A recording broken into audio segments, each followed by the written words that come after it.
तो दोस्तों हम बात करने वाले थे जीएसटी रजिस्ट्रेशन के बारे में। अगर आपने भी अपना जीएसटी नंबर लेना है और आपने अपना मन बना लिया है, हालांकि जीएसटी नंबर लेना किसे जरूरी है किसे नहीं है, इसके ऊपर डिटेल में हमने वीडियो बना रखी है, उसको भी आप जरूर देखें। जीएसटी रजिस्ट्रेशन 25-26 जो कि आपका नया फाइनेंशियल ईयर है, आपको पता होगा 1 अप्रैल 2025 से नया फाइनेंशियल ईयर स्टार्ट हो चुका है और इस फाइनेंशियल ईयर में आप अपना जीएसटी का नंबर लेना चाहते हैं तो क्या क्या फॉर्मेलिटीज आपको करनी पड़ेगी। सबसे पहले बात करेंगे हम जीएसटी। दोस्तों गुड्स एंड सर्विस टैक्स है, अगर आप गुड्स बेचते हैं या कोई सर्विस देते हैं तो ये जीएसटी नंबर ऑनलाइन अप्लाई करना पड़ेगा, आपको कहीं पर भी जाने की जरूरत नहीं है। कुछ डॉक्यूमेंट होते हैं वो आपको जरूरत पड़ेगी और बहुत बार क्या होता है दोस्तों, ऑब्जेक्शन आ जाता है। आजकल जीएसटी डिपार्टमेंट बहुत स्ट्रिक्ट है, तो आप इस तरह से अप्लाई करें कि इन फ्यूचर में कोई भी ऑब्जेक्शन ना आए। और एक बार आपने जीएसटी ले लिया उसके बाद में क्या क्या सावधानियां, क्या क्या चीजें आपको ध्यान देनी है, इसको भी आपको जरूर देखना है। तो दोस्तों जीएसटी के अंदर हम सबसे पहले बात करेंगे डॉक्यूमेंट की कि क्या क्या डॉक्यूमेंट आपको चाहिए होते हैं। सबसे पहला डॉक्यूमेंट है दोस्तों पैन नंबर। आपका अगर पैन कार्ड का 4th कैरेक्टर P है, यानी कि आप एक पर्सन है, प्रोपराइटर हैं, तो आपका पैन कार्ड और फर्म का पैन कार्ड एक ही होने वाला है। इसके अलावा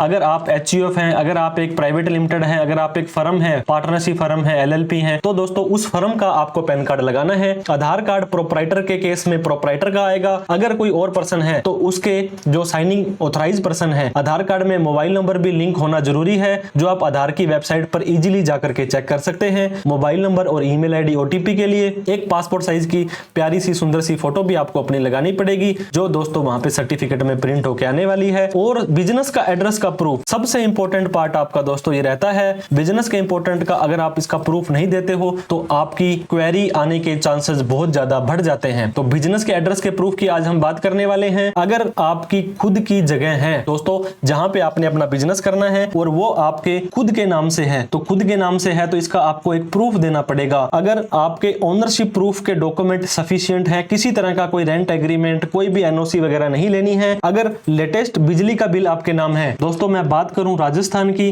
तो राजस्थान में बिना बिजली के बिल के आप जीएसटी अप्लाई नहीं कर सकते हैं। स्टेट टू स्टेट पे डिपेंड करता है। बात करूं उत्तर प्रदेश की, यूपी की, जो हम करने वाले हैं, यहाँ पे बिजली का बिल है वो मैंडेटरी नहीं है, वो रिक्वायरमेंट नहीं है। तो आपको क्या करना है, बिजली के बिल में अगर आपका नाम आ रहा है और आपका प्रॉपर एड्रेस वहां पे आ रहा है तो दोस्तों आपको और किसी भी चीज की जरूरत नहीं है। प्रॉपर्टी ओनरशिप प्रूफ, जिस दुकान के अंदर, जिस मकान के अंदर आप अपना जीएसटी का काम करेंगे उसका पता होता है, रजिस्ट्री होती है। अगर गिफ्ट में मिला तो गिफ्ट डीड होगी या पावर ऑफ अटर्नी होगी, म्युनिसिपल खाता कॉपी या टैक्स रिसीट, इस तरह के कुछ ना कुछ डॉक्यूमेंट दोस्तों आपको देने पड़ेंगे, तभी आपका ये प्रूफ होने वाला है। अब बात करें अगर वो दुकान मकान कोई भी चीज आपके फैमिली मेंबर के नाम है, मान लीजिए बिजनेस तो आपने करना है लेकिन जहां पे आपने बिजनेस करना है वो आपके फादर के नाम है, तो कोई टेंशन वाली बात नहीं है। NOC, non objection certificate, minimum सा मिनिमम 50 रुपए के स्टाम्प पर भी अगर आप लिखते हैं और उसमें आपके फादर के साइन हो जाएंगे और आपके साइन हो जाएंगे, फिर उसको नोटरी करवा देंगे कि ये मेरा बेटा है और यहाँ पे अपना बिजनेस करना चाहता है, मुझे कोई ऑब्जेक्शन नहीं है। इसका फॉर्मेट आपको चाहिए होगा तो आप हमसे मांग सकते हैं। ओनरशिप डॉक्यूमेंट उनके भी चाहिए होंगे कि आपके फादर उस चीज के ओनर हैं, बिजली का बिल उसके अंदर नाम या एड्रेस आ रहा है। इसके अलावा जो भी पटा रजिस्ट्री डॉक्यूमेंट दोस्तों उन्होंने जब खरीदी थी तो उसके जो प्रूफ होता है, एग्रीमेंट होता है, उन सभी को आपको दिखाना पड़ेगा। तीसरा ऑप्शन होता है ना तो आपके खुद के नाम है ना आपके फैमिली के नाम है, तो आप रेंट पर लेकर के इस बिजनेस को चला सकते हैं। तो रेंट एग्रीमेंट आपको लेना पड़ेगा और स्टाम्प पेपर पे लिखना पड़ेगा। बात करूं राजस्थान की तो दोस्तों 500 रुपए के स्टाम्प पे लिखना पड़ता है, बहुत सारे स्टेट में 100 रुपए का भी चल जाता है। तो स्टाम्प जो वैल्यू होती है वो आप तहसील वगैरह में कंफर्म कर लें। ओनरशिप डॉक्यूमेंट साथ में फिर भी देने हैं। जो लैंडलॉर्ड है, जो उस प्रॉपर्टी का मालिक है, वो उसका मालिक है, उसका बिजली का बिल या कोई भी पटा रजिस्ट्री ओनरशिप प्रूफ साथ में जरूर देना है। ओनली रेंट एग्रीमेंट से आपका काम नहीं चलने वाला है। इसके अलावा अदर देन कम प्रोपराइटरशिप है दोस्तों, जिसका 4th कैरेक्टर P नहीं है, मतलब वो पर्सन नहीं है। मैंने आपको बताया था अगर वो एचयूएफ है, अगर वो फर्म है, अगर वो एलएलपी है, पब्लिक लिमिटेड, प्राइवेट लिमिटेड है, तो जो व्यक्ति उसका ओटीपी वगैरह देगा, ऑथराइज सिग्नेचरी होगा, उसका ऑथराइजेशन लेटर बनेगा और जितने भी मेंबर्स हैं उनका आपको पैन कार्ड और आधार कार्ड साथ में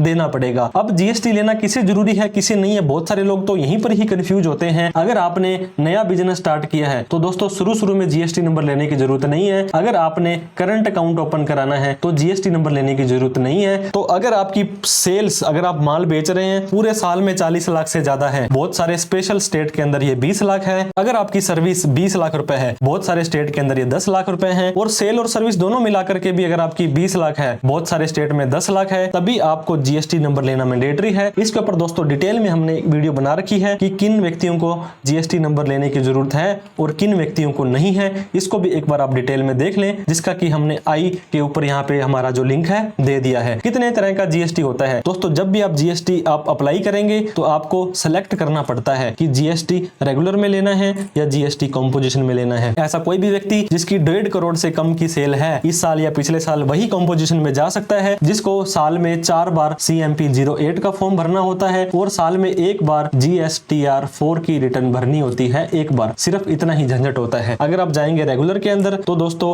आपको यहाँ पे 3B का फॉर्म भरना होगा, GSTR 1 का फॉर्म भरना होगा, 9 भरनी होगी, 9C भरनी होगी, जिसके ऊपर काफी सारी वीडियोस ऑलरेडी हमने बना रखी है। लेकिन हमारा आज का विषय हमारा रजिस्ट्रेशन होता है और कई बार तो आपका जीएसटी मैंडेटरी हो जाएगा अगर इंटर स्टेट सप्लाई आपने करनी है, राजस्थान में आप रहते हो और पंजाब में माल आपने बेचना है तो आपको जीएसटी नंबर लेना मैंडेटरी है। रिवर्स चार्ज मैकेनिज्म में आपने टैक्स भरना है। कैजुअल टैक्सेबल पर्सन है, किसी और स्टेट में जाकर के आप ISD, ई कॉमर्स और NRI कैटेगरी के अंदर आपकी सेल 40 लाख से कम है, सर्विस 20 लाख से कम है, तो भी जीएसटी नंबर लेना आपके लिए मैंडेटरी हो जाने वाला है। जीएसटी नंबर लेने के बाद भी दोस्तों आपका काम खत्म नहीं होता है। जो जीएसटी की रिटर्न्स मैंने अभी आपको बताई थी, 3B होगी, 1 होगी, GSTR 4 होगी, CMP 08 होगी, ये सारी की सारी रिटर्न टाइम से भरनी है। जीएसटी आपको पे करना है, आपको सारे के सारे ट्रांजैक्शंस की रिकॉर्ड रखनी है, जैसे कि परचेज के बिल, सेल के बिल, पार्टियों के बैंक स्टेटमेंट के अनाप शनाप लेन देन आपको नहीं करना है, प्रॉपर रिकॉर्ड मेंटेन करना है ताकि जीएसटी लेने के बाद भी डिपार्टमेंट से कोई दिक्कत का सामना ना करना पड़े। कितनी फीस जीएसटी नंबर लेने की लगती है दोस्तों?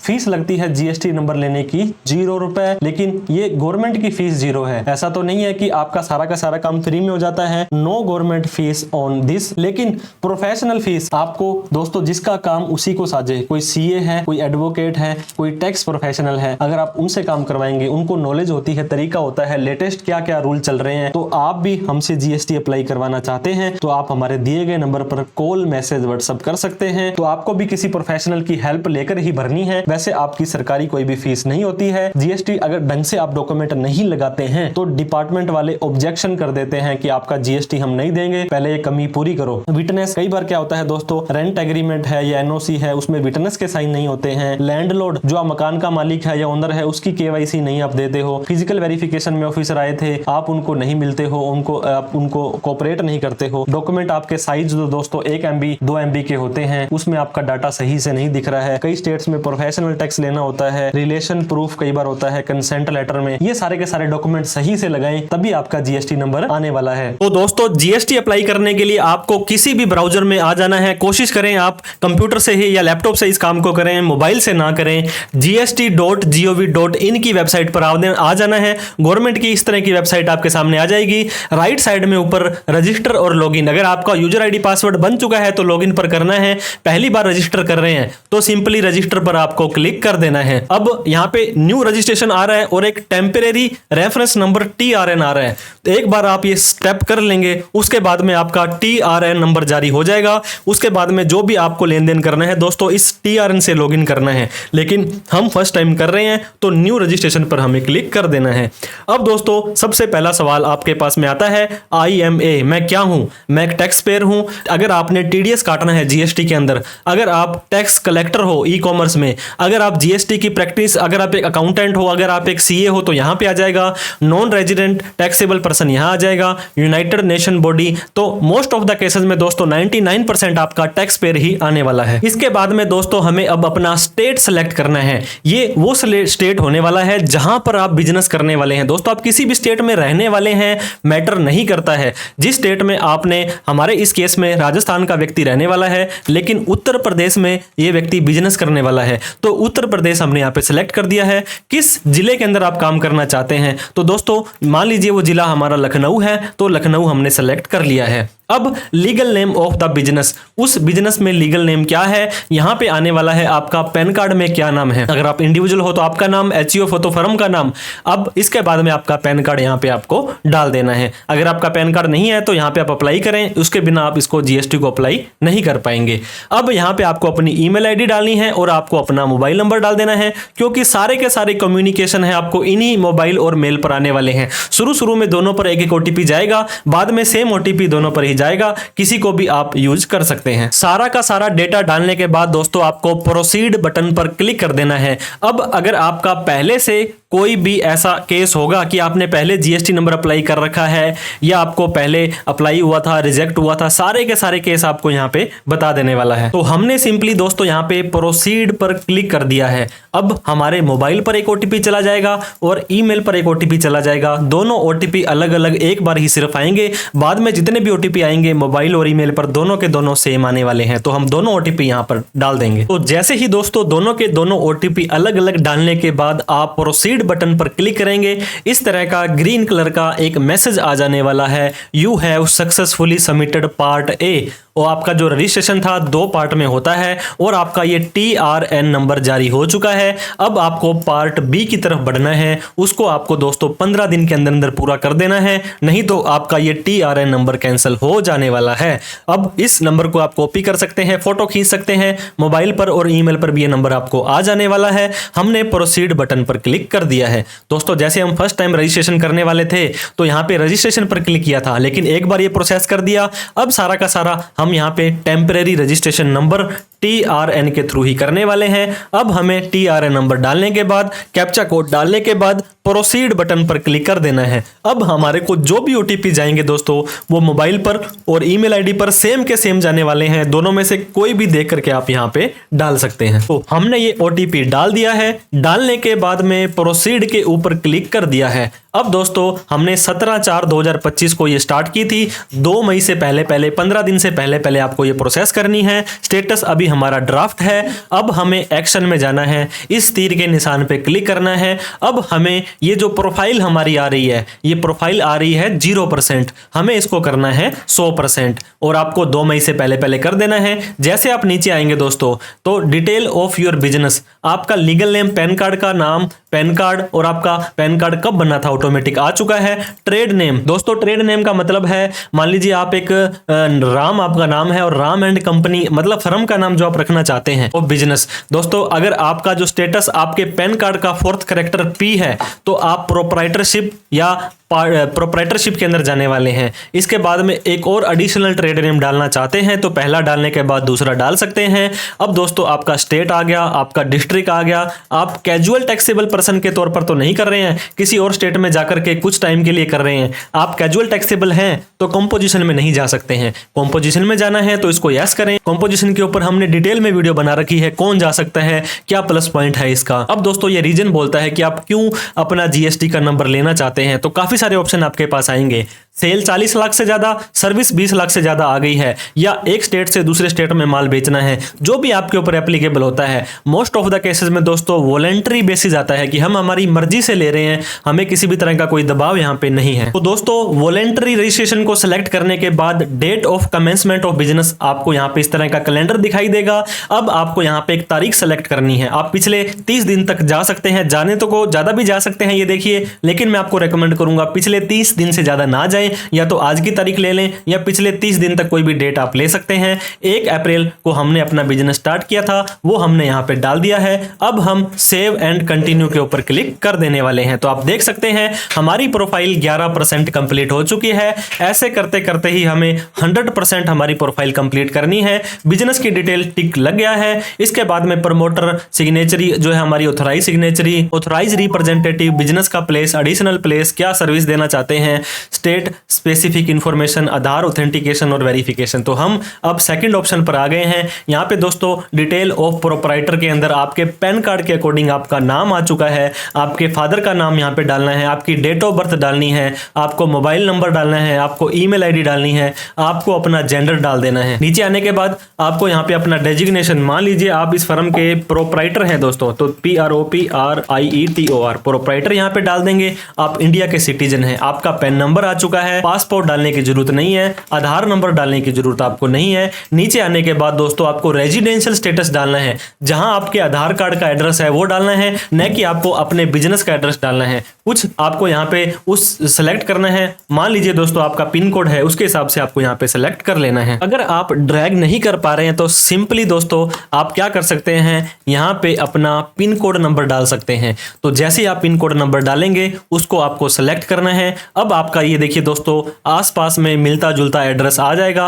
आपका कौन सा रेलवे स्टेशन है आप इसको ड्रैग करके वहां पे आसपास लेकर के जा सकते हैं। तो हम यहाँ पे इसको कर देंगे कन्फर्म। अब आ जाएंगे थोड़ा सा नीचे, कुछ डेटा दोस्तों ऑटोमेटिकली यहाँ पे आ चुका है। अब हमें क्या करना है, यहाँ पे हमारा बिल्डिंग का नेम, फ्लैट नेम और उस तरह का जो बेसिक चीजें हैं, क्योंकि डिस्ट्रिक्ट हमारा, विलेज हमारा ऑटोमेटिक, स्टेट हमारा ऑटोमेटिक आ चुका है। सारा का सारा एड्रेस डालने के बाद में दोस्तों नीचे अपलोड डॉक्यूमेंट में आ जाना है। यहाँ पे आपको अपने प्रोप्राइटर की, मालिक की अपलोड फोटोग्राफ करनी है। आपकी एक जेपीईजी में 100 KB से नीचे नीचे प्यारी सी सुंदर सी फोटो डालनी है जो आपके सर्टिफिकेट पर लगकर आने वाली है। तो चूज फाइल पर जैसे हम क्लिक करेंगे आपका वो फोल्डर आ जाएगा। आप जैसे ही फोटो पर सिलेक्ट करेंगे, क्लिक करेंगे, आपकी फोटो यहां पे आ चुकी है। इस फोटो को क्लिक करके आप देख भी सकते हैं कि मेरी फोटो कैसी आ रही है। नीचे आल्सो ऑथराइज सिग्नेचरी को दोस्तों आपको हमेशा यस करना है ताकि आपको अलग से एक पर्सन की इंफॉर्मेशन ना डालनी पड़े। तो सारा का सारा डेटा डालने के बाद जैसे ही दोस्तों हम सेव एंड कंटिन्यू बटन पर क्लिक करेंगे, इस तरह की छोटी सी वार्निंग आपको दे सकता है कि आपने एड्रेस सही से नहीं डाला है। कोई टेंशन वाली बात नहीं है, आप सिंपली यस के ऊपर क्लिक कर देंगे। अब दोस्तों 11% से सीधा छलांग लगा करके 77% हमारी प्रोफाइल हो चुकी है। हमें आगे बढ़ते जाना है ताकि इसको 100% पूरा कर दें। अब यहाँ पे प्राइमरी ऑथराइज सिग्नेचरी पर क्लिक करके बिल्कुल लास्ट में आ जाना है। लास्ट में आने के बाद में दोस्तों इस हमें कॉलम में कुछ भी नहीं करना है, सेव एंड कंटिन्यू पर क्लिक कर देना है। जैसे ही सेव एंड कंटिन्यू पर क्लिक किया 77 से 79 हमारी हो चुकी है। अब हमारे को ऑथराइज रिप्रेजेंटेटिव, किसी वकील, एडवोकेट, सीए की डिटेल डालनी है तो यहाँ डाल सकते हैं, अदरवाइज सेव एंड कंटिन्यू पर आपको सिंपली क्लिक कर देना है। सेव एंड कंटिन्यू पर क्लिक किया तो भी हमारी प्रोफाइल उतनी की उतनी है। अब इस जो जीएसटी रजिस्ट्रेशन के प्रोसेस का सबसे इंपॉर्टेंट पार्ट दोस्तों आ जाता है प्रिंसिपल प्लेस ऑफ बिजनेस। हमारा बिजनेस कहां पर हम कर रहे हैं और उसका प्रॉपर ढंग से एड्रेस डालना है, और वो एड्रेस हमारे रेंट एग्रीमेंट में, हमारे पटा रजिस्ट्री में, बिजली के बिल में वो सेम का सेम होना चाहिए। तो दोस्तों हमारे एड्रेस के अंदर कुछ किसी भी एरिया का नाम आ रहा था, जैसे कि कुछ कॉलोनी का नाम वगैरह आ रहा है, तो उसको आप यहाँ पे डालेंगे तो उससे मिलता जुलता यहाँ पे आपको आपका जो ड्रॉप डाउन मेनू है आ जाने वाला है। आप आपके अकॉर्डिंग इसको आगे पीछे कर सकते हैं। तो दोस्तों जैसे ही आप अपने एड्रेस को कंफर्म कर देंगे, नीचे आप आएंगे तो आपका पिन कोड, आपकी सिटी वगैरह ऑटोमेटिक आ जाने वाली है। कुछ चीजें दोस्तों आपको एडिट करने के लिए यहाँ पे मिलेगी, जैसे कि आपका flat number, building number, near by जो लैंडमार्क है, वो सारी की सारी चीजें आपको यहाँ पे डाल देनी है। अब दोस्तों जैसे ही आपने पूरा का पूरा एड्रेस यहाँ पे डाल दिया, अब स्टेट, जुरिसडिक्शन, सेक्टर आपको यहाँ पे डालना पड़ेगा। जैसे आप सेलेक्ट करेंगे आपके पिन कोड के अकॉर्डिंग ऑटोमेटिकली आपका आ जाने वाला है। एक से ज्यादा भी लेते हैं दोस्तों तो आपको एक बार जीएसटी की वेबसाइट से जाकर के या गूगल पर सर्च करेंगे कि जीएसटी के हमारे इस एरिया का कौन सा वार्ड लगता है, आप देख सकते हैं। अब यहाँ पे कमीशन रेट भी ऑटोमेटिक आ जाएगा, डिवीजन भी ऑटोमेटिक आ जाएगा। जो दोस्तों रेंज आने वाली है यहाँ पे आपको रेंज सेलेक्ट करनी पड़ेगी। तो दोस्तों जैसे आप गूगल में लिखेंगे, आप अपने उस डिस्ट्रिक्ट का नाम डालेंगे, जीएसटी और रेंज कोड वगैरह लिखेंगे तो हमारा ये देख सकते हैं। यहाँ पे मैंने आपको बताया जीएसटी के अंदर रेंज 1 से लेकर के 5 तक आ रहे हैं। तो यहाँ पे आप जैसे ही देखेंगे तो आपके डिवीजन के बाद में जो रेंज है, ऐसा कोई भी व्यक्ति जिसका नाम एस से आता है वो रेंज 4 के अंदर आ जाता है। तो हमने यहाँ पे रेंज 4 ले लेना है। अब नीचे आ जाना है दोस्तों, mobile number, mail ID automatic आ चुका है। अब बोलता है nature of possession of premises, जो आपकी बिल्डिंग है उसका नेचर क्या है। तो अगर आपकी कंसेंट है, मतलब माता पिता की है, आपने लीज पे ले रखी है, आपने रेंट पे ले रखी है, इनके अकॉर्डिंग आप सेलेक्ट करें। मान लीजिए आपने रेंट पे ली है तो आपको यहाँ पे अब रेंट एग्रीमेंट अपलोड करना पड़ेगा जो कि 2 MB से कम का होना चाहिए। तो जैसे ही दोस्तों हम हमारी 2 MB से कम की कोई भी इस तरह की कोई PDF होती है उसको चूज करते हैं, जहां पे हमारी जो फाइल पड़ी है उसको हम डबल क्लिक करके सेलेक्ट कर लेंगे तो यहाँ पे वो हमारी अपलोड हो जाने वाली है। तो जैसे ही दोस्तों हमने रेंट एग्रीमेंट को अपलोड किया तो आप यहाँ पे देख सकते हैं अपलोडेड रेंट एग्रीमेंट आ रहा है। इसको आप क्लिक करके देख भी सकते हैं कि आपने बिल्कुल सही का PDF अपलोड किया है। अब नीचे आ जाना है दोस्तों, एक बार फिर से एक अपलोड डॉक्यूमेंट आपको यहाँ पे देना पड़ेगा।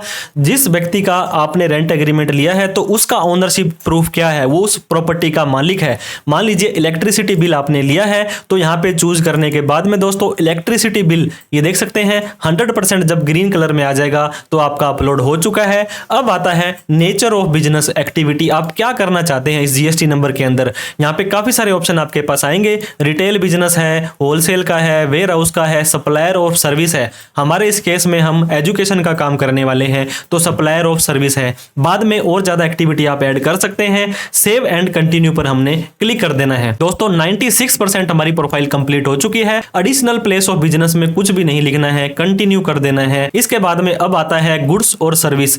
कम से कम 5 इस तरह की आप सर्विसेज मैक्सिमम और 5 गुड्स यहाँ पे डाल सकते हैं। तो दोस्तों आप अगर गुड्स में काम कर रहे हैं, ट्रेडिंग मैन्युफैक्चरर कर रहे हैं और आपको यहाँ पे आपका नाम डालना है, मान लीजिए आप वायर का काम कर रहे हैं तो यहाँ पे सारी की सारी चीजें आ जाने वाली है। फिर भी आपको नहीं पता लगता है तो गूगल पर आप अपने प्रोडक्ट का नाम लिखें और HSN कोड लिखेंगे तो आपका यहाँ पे आ जाने वाला है। हम बात करने वाले थे सर्विस में। हम मान लीजिए हम एजुकेशन की सर्विस देने वाले हैं दोस्तों, तो एजुकेशन की सर्विस के ऊपर भी देखिए यहाँ पे GST देना पड़ता है। तो कौन सी एजुकेशन आपकी है, एजुकेशन सर्विसेज हमने ऐड कर दी है। इसके अलावा अगर मान लीजिए हम कोचिंग देना चाहते हैं तो जैसे ही हमने कोचिंग करी, commercial training and coaching service पर हमें क्लिक कर देना है। आप 5 तरह की सर्विसेज और 5 तरह के गुड्स ले सकते हैं। कोई व्यक्ति 5 से ज्यादा की सर्विसेज देना चाहता है तो माफी चाहूंगा, आप 5 से ज्यादा यहाँ पे ऐड नहीं कर पाएंगे। सेव एंड कंटिन्यू पर आपको क्लिक कर देना है। प्रोफाइल हो चुकी है दोस्तों 98% कंप्लीट। अब आता है स्टेट स्पेसिफिक इंफॉर्मेशन। तो दोस्तों आप यहाँ पे देख सकते हैं स्टेट स्पेसिफिक इंफॉर्मेशन, ये अलग अलग स्टेट के हिसाब से अलग अलग इंफॉर्मेशन मांगता है। अब आप यहाँ पे देख सकते हैं 4 इंफॉर्मेशन मांगी है, चारों में से कोई भी मैंडेटरी नहीं है। हम बात करें राजस्थान की तो इलेक्ट्रिसिटी बिल, बिजली का बिल वहां पे दोस्तों मैंडेटरी होता है। तो हम यहाँ पे कोई भी इंफॉर्मेशन ना डाल के सेव एंड कंटिन्यू पर क्लिक करते हैं। इसके बाद में दोस्तों हमें यहाँ पे अपना जो आपको पता होगा आधार ऑथेंटिकेशन करना जरूरी होता है। इसके ऊपर भी हमने यहाँ पे सेव एंड कंटिन्यू सिंपली करके एक आपको वार्निंग दी जाएगी, उसको भी हमने ओके कर दिया है। तो दोस्तों 100% प्रोफाइल आपकी कंप्लीट हो चुकी है। बहुत बहुत बधाई हो आपको। अब नीचे आने के बाद आपको वेरीफाई करना है कि हाँ जी मैं ही ये पर्सन हूं। ड्रॉप डाउन में आपका नाम और पैन नंबर आ जाने वाला है। जिस जगह पर बैठ के दोस्तों आप इस फॉर्म को भर रहे हैं वो आप लिख सकते हैं। सबमिट विद EVC यानी कि इलेक्ट्रॉनिक वेरिफिकेशन कोड आपके मोबाइल और मेल पर दोनों के दोनों का सेम आने वाला है। दोनों में से कोई भी OTP आपको यहाँ पे डाल देना है। तो जैसे ही दोस्तों हम हमारा OTP या EVC डाल करके वैलिडेट OTP पर क्लिक करते हैं, अब ये बोलता है success, thank you for your submission. अब सिस्टम आपका वेरीफाई करेगा। अगर पैन कार्ड के अकॉर्डिंग डाटा सही है तो आपका दोस्तों ARN जनरेट किया जा सकता है, लेकिन ARN से पहले आपको आधार ऑथेंटिकेशन की मेल भी आ सकती है। टोटली डिपार्टमेंट के ऊपर डिपेंड करता है। अगर वो फिजिकल वेरिफिकेशन करना चाहते हैं तो वो भी कर सकते हैं। तो दोस्तों जैसे ही आप GST नंबर अप्लाई कर देते हैं, इस तरह का hyperlink for authentication of Aadhaar of applicant, इस तरह की एक मेल आपको आ जाएगी। हो सकता है ये 10 मिनट में, 15 मिनट में, आधे घंटे में, 2 घंटे में, 4 घंटे में आपको आ जाएगी। ये जब आ जाएगी तो इस तरह का आपको क्लिक हेयर का ऑप्शन दिया जाएगा। क्लिक हेयर पे आपको क्लिक कर देना है। अब दोस्तों आपको यहाँ पे आप को इस तरह का एक जो आपको मैसेज पढ़ना है, उसके बाद में आपको यहाँ पे अपना आधार नंबर डाल देना है। आधार नंबर डालने के बाद जैसे ही वैलिडेट आधार नंबर करेंगे, थोड़ा सा नीचे आने के बाद आपको एक OTP पूछा जाएगा। वो OTP जैसे ही आप डाल देंगे तो आपका आधार वेरीफाइड सक्सेसफुली हो जाने वाला है। जैसे ही आप आधार को OTP डाल के सक्सेसफुली वेरीफाई कर देंगे, इस तरह का मेल आपका आ जाएगा, आधार वेरीफाइड सक्सेसफुली। और आपका इस तरह से दोस्तों आपका GST नंबर फिर से बैक आकर के एक और आपका मेल आने वाला है, इंटीमेशन ऑफ ARN जनरेटेड। दोस्तों ARN होता है जो आपकी, इसका मतलब है आपकी रिसिप्ट जनरेट हो चुकी है। फाइनली आपने अपना GST नंबर अप्लाई कर दिया है। अब डिपेंड करता है GST डिपार्टमेंट के ऊपर। हो सकता है वो हैंड टू हैंड ही आपका GST अप्रूव कर दे, हो सकता है 2 दिन, 4 दिन, 5 दिन, 10 दिन भी लग जाए, हो सकता है फिजिकल वेरिफिकेशन के लिए वो आपके घर पे, ऑफिस पे आ भी सकते हैं। तो ये टोटली डिपेंड करेगा GST डिपार्टमेंट के ऊपर।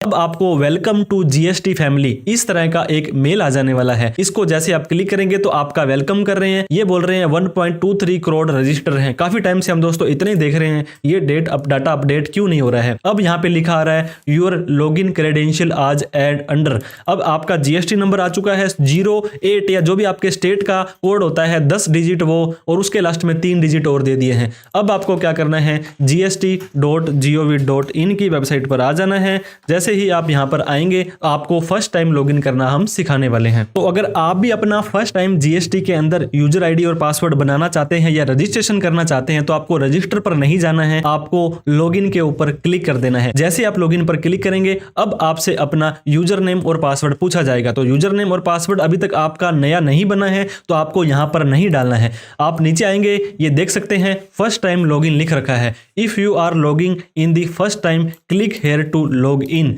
इसके ऊपर हमने दोस्तों क्लिक कर देना है। अब आपसे पूछा जा रहा है प्रोविजनल आईडी क्या है, जीएसटी नंबर क्या है, यूआईएन नंबर क्या है। तो यहाँ पे आप अपना जीएसटी नंबर सिंपली डाल सकते हैं। अब दोस्तों एक पासवर्ड अजीब सा छोटे बड़े अक्षर में आपका मेल पर आपको आया होगा, वो भी आपको डाल देना है। वो डालने के बाद आपको यहाँ पे अपना कैप्चा कोड डाल देना है। यूजर आईडी पासवर्ड कैप्चा डालने के बाद लॉगिन बटन पर हम क्लिक करेंगे। तो दोस्तों अब हमसे ये पूछ रहा है कि kindly provide the below information new user name, मतलब पहले वाला यूजर नेम आपका अब नहीं रहेगा, अब आप अपनी मर्जी से नया बना सकते हैं। आप इसके अंदर स्पेशल कैरेक्टर वगैरह कुछ भी लगा सकते हैं। तो हम दोस्तों आप हमारे हिसाब से, आप अपने हिसाब से कुछ भी यूजर नेम यहाँ पे बना सकते हैं और इस यूजर नेम को आप लिख के जरूर रख लें, ताकि इन फ्यूचर के अंदर कल को जब आप वापस से लॉगिन करें तो बार बार आपको परेशानी का सामना ना करना पड़े। इसके नीचे आपको नया पासवर्ड बनाना है। नए पासवर्ड के अंदर भी दोस्तों आपको पता होगा, इसके अंदर काफी सारी चीजें आपको ध्यान रखनी होती है। छोटा, small character, large character, special character,